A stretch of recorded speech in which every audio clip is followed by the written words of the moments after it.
বাংলা জয়ে অর্ধেক আকাশেই ভরসা রাখছে বঙ্গ বিজেপি। বাংলার লক্ষ্মীদের মন বুঝতে এবার মহিলাদেরই পথে নামাচ্ছে তারা। বিধানসভা ধরে মহিলা বিস্তারক নিয়োগ করতে চলেছে বঙ্গ বিজেপি। তারা শুধুমাত্র জনসংযোগই করবে না, বুথ লেভেল সংগঠনের সমস্ত রিপোর্টও দেওয়ার দায়িত্ব রয়েছে তাদের কাঁধেই। বাংলা নিজের মেয়েকেই চায়, মুখ্যমন্ত্রীকে সামনে রেখে এই স্লোগান নিয়ে ২১-এর বিধানসভা ভোটে ঝাঁপিয়েছিল তৃণমূল। ফলও মিলেছিল হাতে নাতে।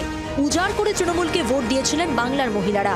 সেই লক্ষ্মীদের মন পেতে এবার উদ্যোগী গেরুয়া শিবিরও। নানাভাবে বিভিন্ন ক্ষেত্রের মহিলাদের কাছে পৌঁছতে চাইছে বিজেপি। তাই দলীয় সংগঠনেও মহিলায়নের নজর মোদিসার। সূত্রের খবর, বাংলা জুড়ে এবার মহিলা বিস্তারক নিয়োগ করতে চলেছে বিজেপি। ২৯৪টি বিধানসভার জন্য ২৯৪ জন মহিলা বিস্তারক কার্যত হোল টাইমারের ভূমিকা পালন করবেন। নিজের এলাকা ছেড়ে পার্শ্ববর্তী বিধানসভা অঞ্চলে পৌঁছে যাবেন তারা। গড়ে তুলবেন মহিলাদের মধ্যে নিবিড় জনসংযোগ। মহিলাদের প্রাপ্তি অপ্রাপ্তি, তাদের নির্যাতনের খবর এবং তার পাশাপাশি সংগঠনের একেবারে গ্রাউন্ড লেভেল রিপোর্ট তৈরি করবেন এই মহিলা বিস্তারকরা।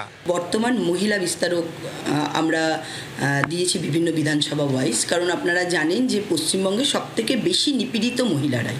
তো তাদের পরিস্থিতি সংক্রান্ত কি বিষয় আছে, তাদের বর্তমান অবস্থা কি আছে এবং কোথায় কোথায় মহিলারা নির্যাতিত হচ্ছে, তারা কোথাও কমপ্লেন করতে পারছে না, ঠিক করে মানুষকে বলতে পারছে না। তো সেই বিষয়গুলোই বিস্তারকরা গ্রাউন্ড লেভেলে যাবে এবং তাদের সাথে যোগাযোগ করবে এবং সেই বিষয়গুলোই তুলে আনবে।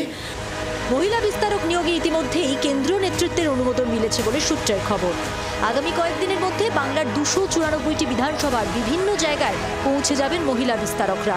পাড়ায় সমাধান কর্মসূচি নিয়ে তৃণমূল যখন ঘরে ঘরে পৌঁছতে চাইছে, তখন পাল্টা মহিলাদের পথে নামাচ্ছে বিজেপিও। কাঁটা দিয়ে কাঁটা তোলার চেষ্টা কতটা সফল হবে তা সময় বলবে।